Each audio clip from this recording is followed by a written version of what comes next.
আজ আমি শেয়ার করব মিনি পিৎজা রেসিপি। আসসালামু আলাইকুম everyone, welcome to Mampi's kitchen. Mini pizza খেতে দারুণ টেস্টি লাগে। তার জন্য প্রথমে 2 কাপ ময়দা নিতে হবে, 1 চামচ ইস্ট আর স্বাদ মতো নুন, হাফ চামচের একটু কম চিনি। তারপর হাত দিয়ে ভালো করে একটু মেখে নিয়ে কুসুম গরম দুধ দিয়ে এটা একটা ডো তৈরি করে নিতে হবে। আর এই দুধটা অবশ্যই কুসুম গরম হতে হবে। তোমরা যদি হাতের কাছে দুধ না থাকে তোমরা কুসুম গরম পানিটাও দিতে পারো। তারপর বেশ কিছুক্ষণ মেখে নিয়েছি। তারপর দিয়ে দিলাম 1 চামচ মতো সয়াবিন তেল। তারপর ভালো করে এটা হাতের সাহায্যে মেখে নিচ্ছি। অল্প অল্প দুধ দেব আর সুন্দর একটা ডো তৈরি করে নেব। একেবারে দুধ কিন্তু বেশি দেওয়া যাবে না, তাহলে ডোটা খুব নরম হয়ে যাবে। তারপর আমাদের খুব সুন্দর একটা ডো তৈরি করা হয়ে গেছে। এই পর্যায়ে উপর থেকে কিছুটা সয়াবিন তেল দিয়ে ভালো করে তেলটা চারিদিকে লাগিয়ে দেব। তারপর ঢাকনা দিয়ে ঢেকে রাখবো প্রায় 2 ঘন্টা মতো। ততক্ষণে অন্যান্য কাজগুলো করে নেব।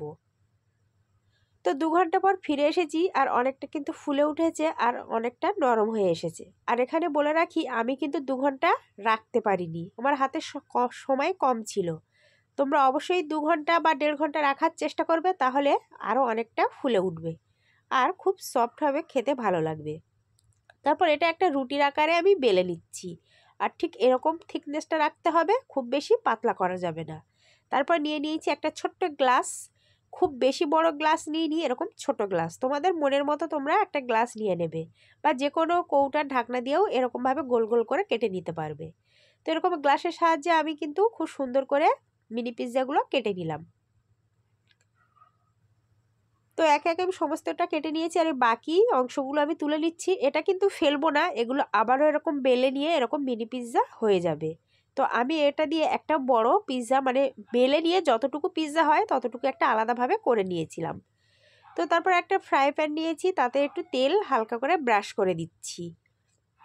তারপর একে একে পিৎজাগুলো এখানে আমি সেট করে দিচ্ছি। তারপর একটা কাঁটা চামচের সাহায্যে এইভাবে কিন্তু এগুলো গেঁথে গেঁথে দিতে হবে, তা না হলে পিৎজাগুলো ফুলে যাবে। তো এইভাবে আমি গেঁথে দিয়েছি।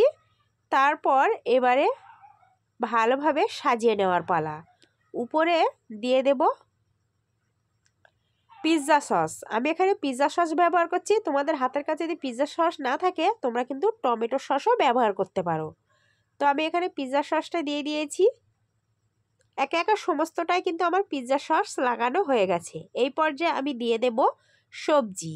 আমি এখানে দিয়ে দিচ্ছি ক্যাপসিকাম আর দিয়ে দিলাম টমেটো। তো আমি সুন্দর করে ক্যাপসিকাম আর টমেটোগুলো দিয়ে সাজিয়ে নিচ্ছি। তারপর আগে থেকেই গ্রেট করে রেখেছিলাম চিজ, এখানে আমি চিজগুলো দিয়ে দিলাম। আমি এখানে আমুল চিজ ব্যবহার করছি, তোমরা চাইলে কিন্তু এখানে মোজারেলা চিজটাও ব্যবহার করতে পারো, এতেও কিন্তু টেস্ট ভালো আসবে। তারপর উপর থেকে দিয়ে দিলাম অরিগানো। তারপর দিয়ে দিলাম 1 চিমটি করে গোলমরিচ গুঁড়ো। তারপর আমি গ্যাসটা ধরিয়ে দিয়েছি। তারপর ঢাকনা দিয়ে ঢেকে একদম মিডিয়াম আঁচে ওয়েট করব যতক্ষণ না চিজটা মেল্ট হয়ে যায়। তো কিছুক্ষণ পর দেখতেই পাচ্ছ চিজটা মেল্ট হতে শুরু করেছে। যখন এরকম চিজটা মেল্ট হতে শুরু করবে তখনই ভাববে তোমাদের পিৎজা রেডি। তো আমি এবার ঢাকনাটা খুলে নিয়ে তোমাদের ফাইনাল লুকটা দেখাচ্ছি। দেখো কতটা সুন্দর হয়েছে, দেখে কিন্তু সত্যি দারুণ, মানে কালারটা দারুণ এসেছে। তো আমি একটা তোমাদের তুলে দেখাই, দেখো। আর নিচের সাইডটা দেখো, একটুও কিন্তু পুড়ে যায়নি, দারুণ একটা কালার এসেছে। তো দেখতেই পাচ্ছ কতটা সহজে আর কম সময়ে খুব সুন্দরভাবে মিনি পিৎজা তৈরি করা যায়। আমি কিন্তু এখানে চিকেন ছাড়াই কিন্তু এই পিৎজাটা বানিয়ে নিয়েছি। তো বাড়িতে বাচ্চারা বায়না করলে ঝটপট কিন্তু এই মিনি পিৎজাগুলো দিয়ে তোমরা তাদেরকে খুশি করে দিতে পারো। তো আমার এই রেসিপিটা কেমন লাগলো অবশ্যই কমেন্ট বক্সে জানিও। আর ভিডিওটা ভালো লাগলে লাইক, কমেন্ট আর বন্ধুদের মাঝে বেশি করে শেয়ার করে দিও, যাতে করে অন্য বন্ধুরা জানতে পারে। তো আমি একটু কেটে এইভাবে তোমাদের দেখাচ্ছি। অবশ্যই কিন্তু রেসিপিটা একবার হলেও বাড়িতে ট্রাই করবে, আর ট্রাই করার পর কেমন হলো সেটাও কমেন্টে জানাতে পারো। তো আজকের এই পর্যন্ত, দেখা হবে পরবর্তী কোনো ভিডিওতে।